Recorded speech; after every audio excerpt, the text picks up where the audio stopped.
The overview of mindfulness. Here we will talk about and learn about the history, the definition, and the science of this wonderful practice. Mindfulness has been around for thousands of years. The oldest documented evidence of the practice of meditation was when they discovered the wall art in India that showed people that were seated in meditative postures with eyes half closed. Later on in 1500 BCE, the Vedas, which are the like a series of writings that predate all religions that we know of today, they talk about the different philosophies and techniques and meditative practices in India. In 500 BCE, mindfulness became more apparent or more of a practice when the Buddha had taught mindfulness as one of the first steps toward enlightenment. From India, these practices spread throughout the world. And, and recently in the West, it has become more mainstream. But you would be surprised that even here in the Philippines, as you can see on the right, the Golden Tara was found in 1918. This is a statue of pure gold that was found in the Visayas.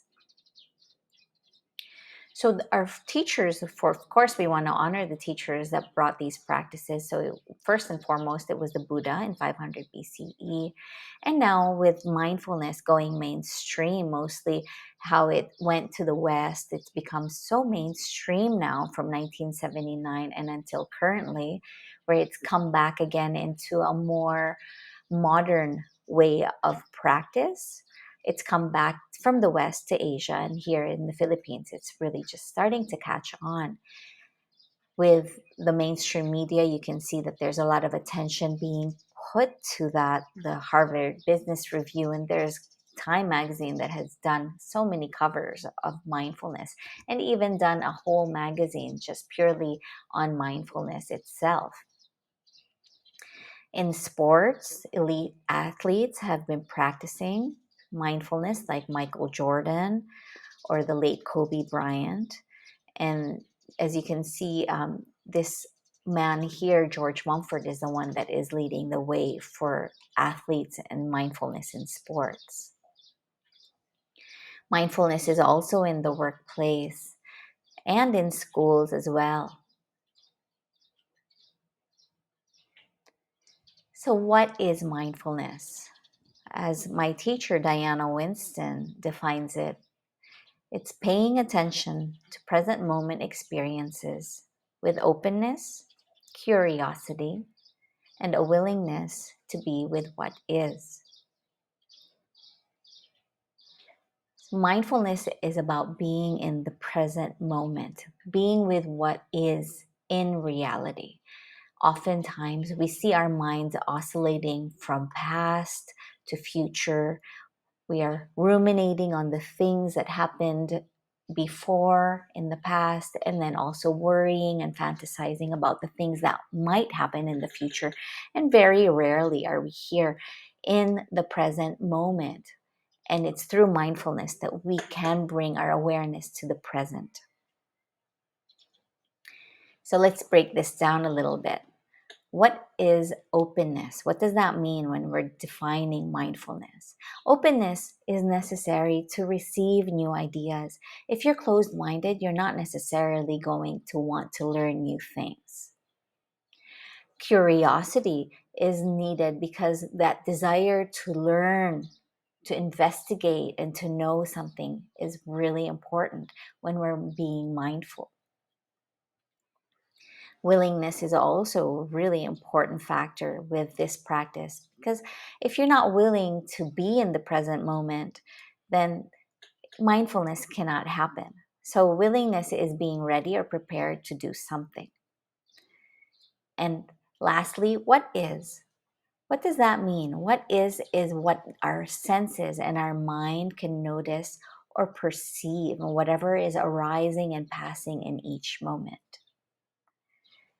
So, what mindfulness does is it keeps our minds from being lost in the past or the future.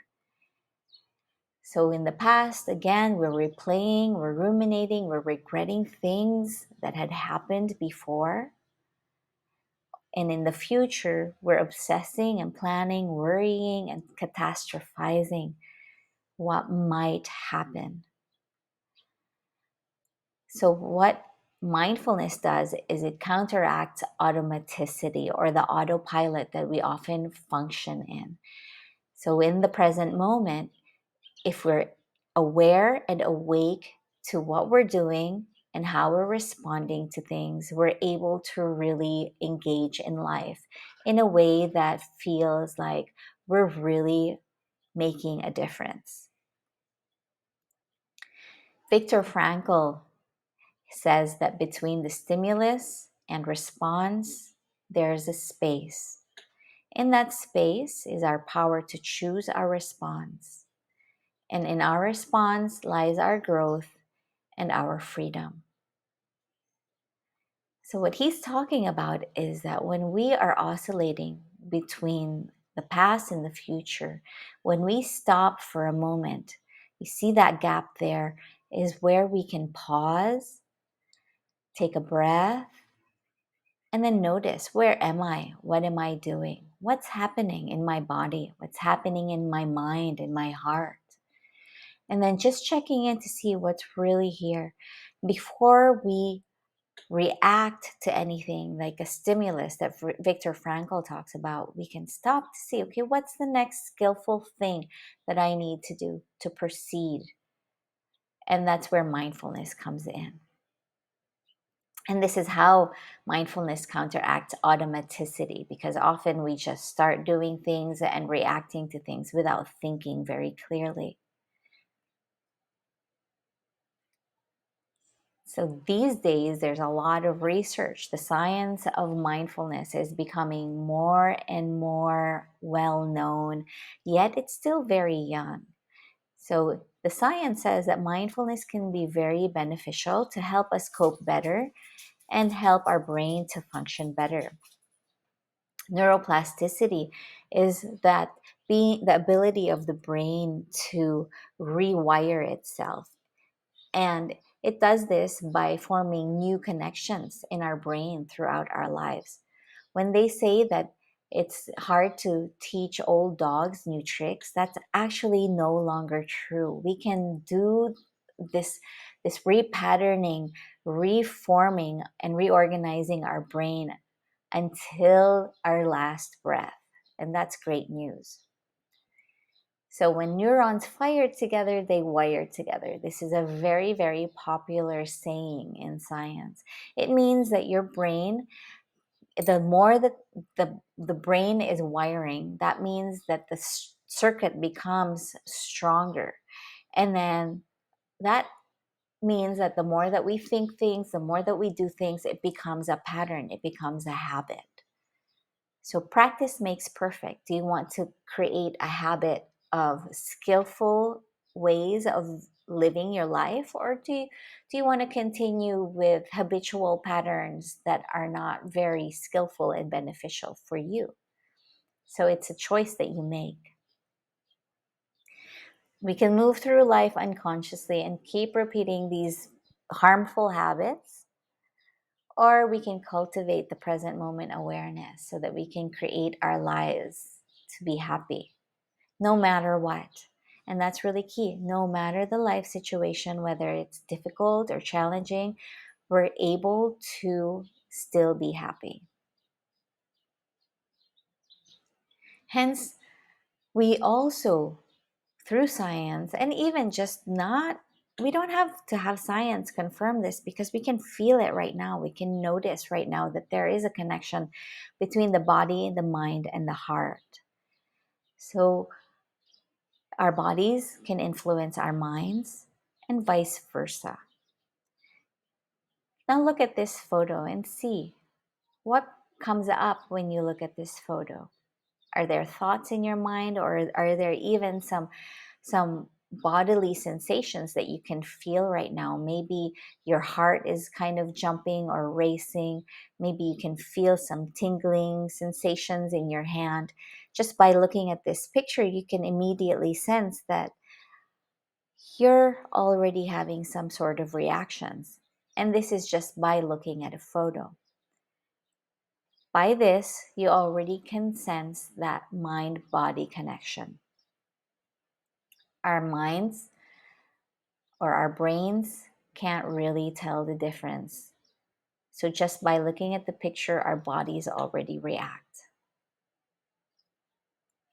The same goes for our emotions as well. Our bodies feel the emotions. Our bodies can sense them. So when you are feeling angry, and in Filipino, we call it init ulo. And that's because our heads are hot. It literally feels hot. Maybe there's a tightening in the chest as well.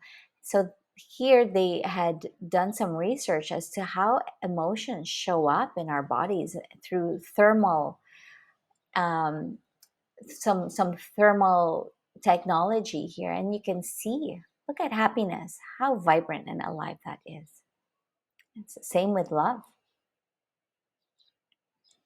So, some of the benefits of mindfulness practice is that it helps to reduce stress, it improves our attention, helps cultivate self awareness and self regulation. It helps to improve our relationships, and it's also a really good self care tool.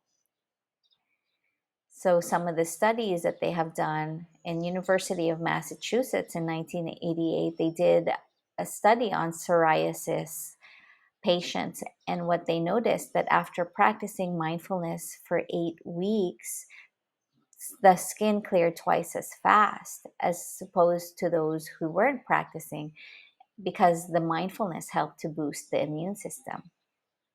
In UCLA, they did a study on insomnia for older adults, and with the 6 week mindfulness program, what they found was that the insomnia improved.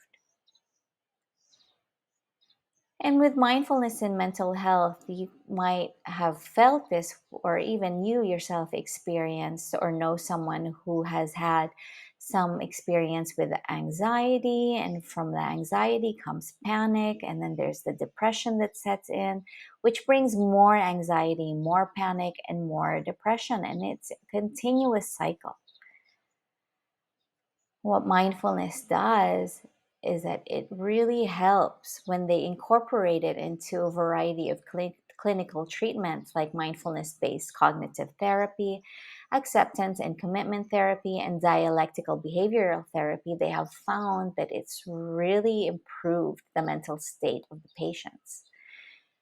There's even an app that was done, they did a study in 2011 where you can download an app into your phone.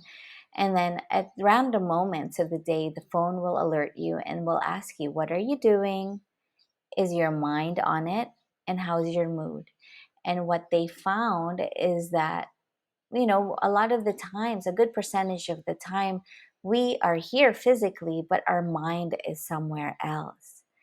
And the study results came in where it's 49% or 49.6% of the time, we're not in the present moment. More than 50% or half of our lives, we are somewhere else and we're not actually present to what we're doing. Imagine half of your life. So when there's in clinical settings, there's people that have had their mental state, emotional states, and even physical states have improved. And the question is, what medication did you put them on? Well, we can change that C to a T, and we can say, well, meditation, not medication, is what has helped to improve state of being. They also noted that the brain structure, while you practice mindfulness, the cortical areas are thicker in meditation, which means that the memory is better. So the brain gets younger.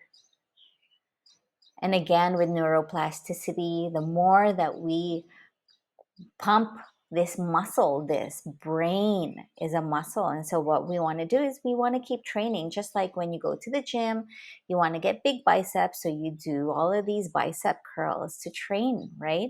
It's the same with meditation and mindfulness, is that you need to keep practicing. You have to keep engaging and working this muscle. So, the invitation is to live in the present moment. And you can start at a young age, and hopefully that throughout your life you will benefit until when we are so ripe in our age that hopefully throughout our lives this is something that you can always tap into. Thank you for listening.